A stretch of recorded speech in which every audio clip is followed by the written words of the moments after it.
दोस्तों, इस हमारा जीवन केवल एक ही चीज पर झूलता रहता है और वह है हमारी सांसें। दिन भर में हम हजारों चीजें देखते हैं, सुनते हैं, छोटी मोटी चीजों को पकड़ते भी हैं और उस पर विचार भी करते हैं। विचार भी ऐसे जो हमें चिंता में डाल देते हैं, दुविधा में डाल देते हैं, हमारे लिए समस्याएं खड़ी कर देते हैं। परंतु हम जो नहीं पकड़ पाते वह है हमारी सांसें। और इस पर ना ध्यान देने का कारण यह है कि यह सांसें खुद ब खुद चल रही है। देखिए, हमें हमारी सांसों का एहसास तब होता है जब हम अंतिम क्षण में होते हैं। उस समय हमारी एक एक सांस कीमती हो जाती है, क्योंकि उस वक्त हमारी सांसें गिनती के रह जाती हैं और वह आखिरी सांस जो हम भीतर लेते हैं और उसके बाद उसे बाहर छोड़ डालते हैं। इसके बाद ना तो कोई सांस आती है और ना ही कोई सांस बाहर जाती है। इसलिए मनुष्य के जीवन में सांस का विज्ञान बहुत जरूरी है, बहुत खास है। सबसे पहले महात्मा बुद्ध ने इसके विज्ञान को समझा था। उसके बाद उन्होंने अपने सभी शिष्यों को इस विज्ञान के बारे में बताया था, उपदेश दिया था। इसी उपदेश को आज हम एक कहानी के माध्यम से आपको समझाएंगे। वीडियो को आखिरी तक देखना, कमेंट में नमोः बुद्धाय जरूर लिखना और वीडियो को लाइक जरूर करना। एक दिन की बात है, महात्मा बुद्ध और आनंद एक वृक्ष की छाया तले बैठे हुए थे। तभी आनंद बुद्ध से कहते हैं कि हे बुद्ध, आप हमेशा सांसों पर ध्यान देने के लिए कहते हैं, लेकिन सांसों पर इतना ध्यान देना जरूरी क्यों है? क्या सांसों के अलावा इस संसार में कुछ नहीं है जो हम देख रहे हैं, सुन रहे हैं?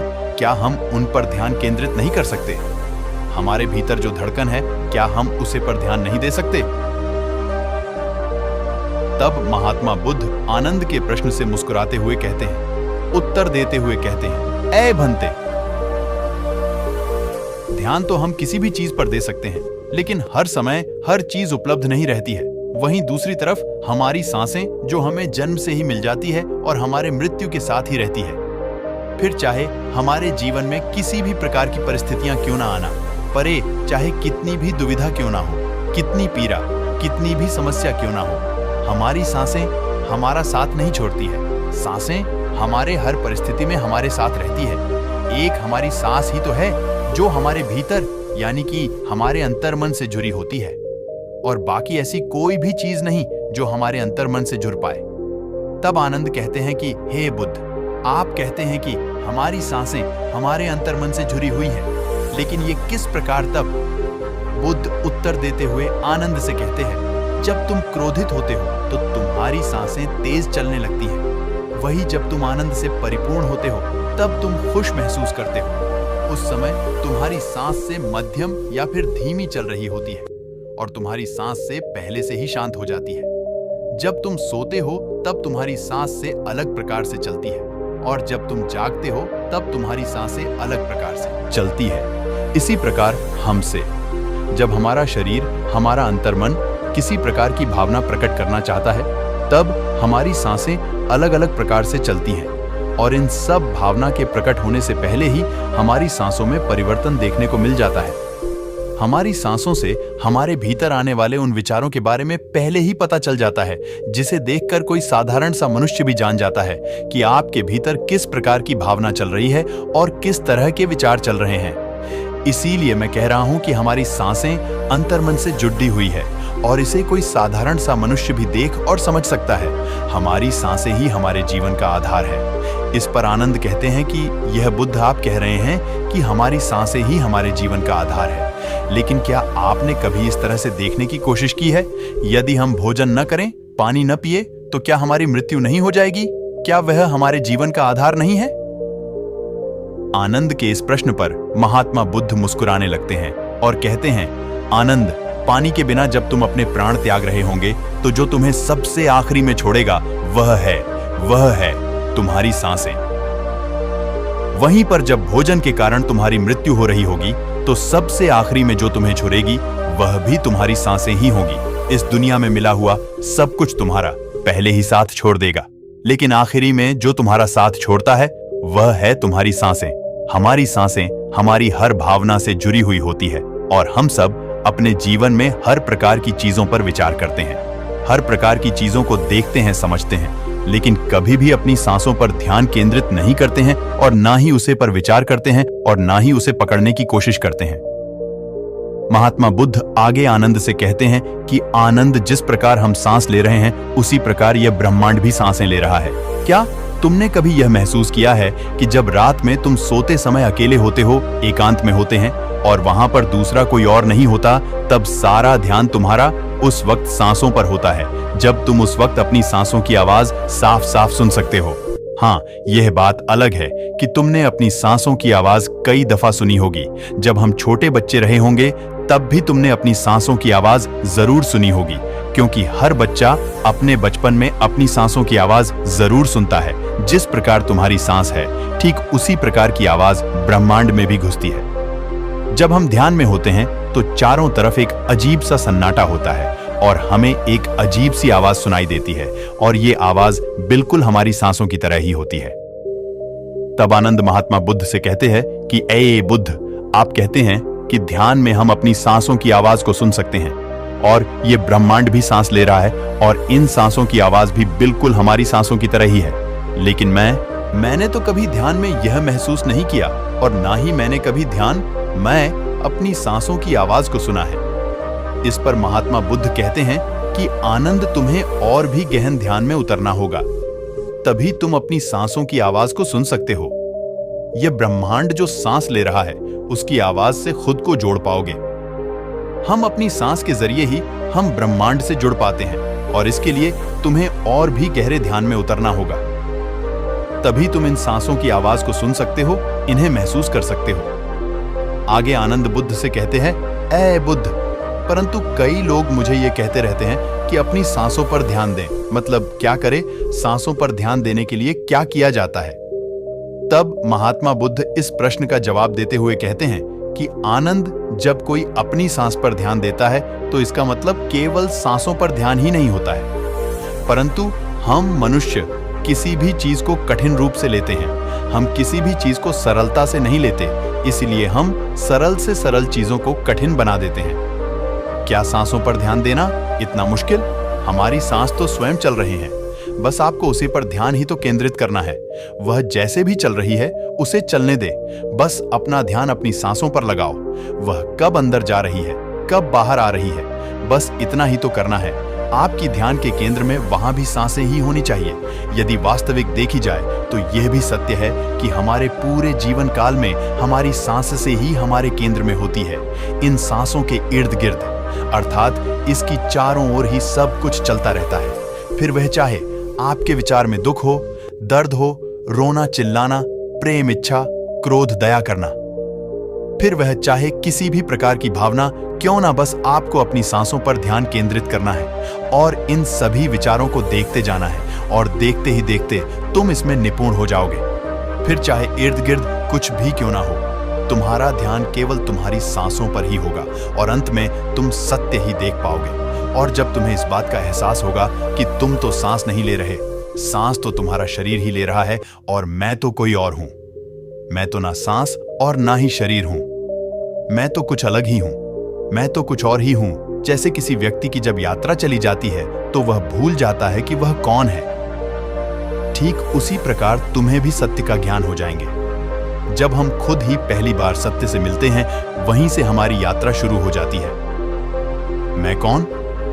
तब आनंद बुद्ध से कहते हैं कि यह बुद्ध, मैंने मान लिया कि जब हम ध्यान में होते हैं तो उस वक्त अपनी याददाश्त खो बैठते हैं। लेकिन यदि कोई ऐसा व्यक्ति है जो अपनी याददाश्त नहीं खोता, उसे अपने बारे में कुछ याद रहता है, फिर वह भला अपने आप से क्यों बोलेगा कि मैं कौन हूं? उसे तो सब कुछ याद है। इसके जवाब में महात्मा बुद्ध आनंद से कहते हैं, बनते वास्तव में हम जो भी हैं वह इस समाज द्वारा बनाया गया है। हमारा नाम, हमारा धर्म, हमारी परिभाषा, हमारे सोचने और समझने का तरीका भी हमारे समाज द्वारा ही दिया गया है, और यह सब जोड़कर ही हमारी पहचान बनती है, और हम जीवन काल तक इसे ही अपनी पहचान मानते हैं। लेकिन जैसे जैसे हम अपनी सांसों से जुड़ते चले जाते हैं, वैसे वैसे ही हम अपने भीतर मुड़ते जाते हैं, अपने अंतर तक पहुंचाते हैं और अपने शरीर से दूर होने लगते हैं। इस समाज में जो भी हमें सीख दी है, जो हमें समझ और विचार दिया है, उसके अनुसार हमारा शरीर ही हमारे लिए सब कुछ है। लेकिन जब हम ध्यान में उतरते हैं और खुद को पहचानते हैं, तो हम सबसे पहले अपने शरीर से ही दूर होते हैं और देखते ही देखते इस समाज के द्वारा दी गई हमारी सारी पहचान हमारी आंखों के सामने हमें झूठी लगने लगती है। और जैसे जैसे हम इस झूठी पहचान से दूर होते जाते हैं, हमारे सामने एक प्रश्न खड़ीड यहाँ हो जाता है। इस पर आनंद महात्मा बुद्ध से कहते हैं कि बुद्ध, वो कौन सा प्रश्न है? तब तथागत कहते हैं कि वह प्रश्न है, मैं कौन हूं? अगर मेरी पहचान यह नहीं है तो मैं फिर कौन हूं? मैं क्या हूं? और यही वह पहला प्रश्न है जिसे प्रश्न के कारण हमारे भीतर यह जिज्ञासा उठती है, खुद को पहचानने की तडडीडाडिया चिप उठती है। यही सबसे सही सवाल भी है और यहीं से हमारी यात्रा शुरू होती है, खुद को जानने की, खुद को पहचाने की। और इस यात्रा में शुरू से लेकर अंत तक जो हमारा साथ देती है वह है हमारी सांसें। तभी आनंद महात्मा बुद्ध से कहते हैं कि हे बुद्ध, आखिर हमारी सांसें खुद को पहचाने में हमारी मदद कैसे करती है? इस यात्रा में यह हमारा साथ कैसे देती है? तभी महात्मा बुद्ध आनंद को समझाते हुए कहते हैं कि बनते तुमने कई प्रकार के मार्ग देखे होंगे और उनके बारे में सुना भी होगा। तुमने ये भी सुना होगा कि उस मार्ग पर चलना है, उस मार्ग से भटकना नहीं है, परंतु यह समझ नहीं आता कि आखिर वह मार्ग कौन सा है, क्योंकि इस दुनिया में कई प्रकार के मार्ग हैं और उनमें से कई मार्ग हमने देखे भी है।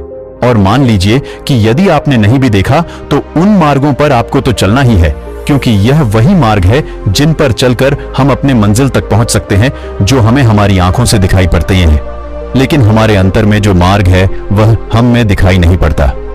इस पर आनंद महात्मा बुद्ध से बड़े ही जिज्ञासा से कहते हैं कि हे बुद्ध, अगर हमारे अंतर का मार्ग हमें दिखाई ही नहीं पड़ता तो हम उस पर कैसे चल सकते हैं और अपनी मंजिल तक कैसे पहुंच सकते हैं?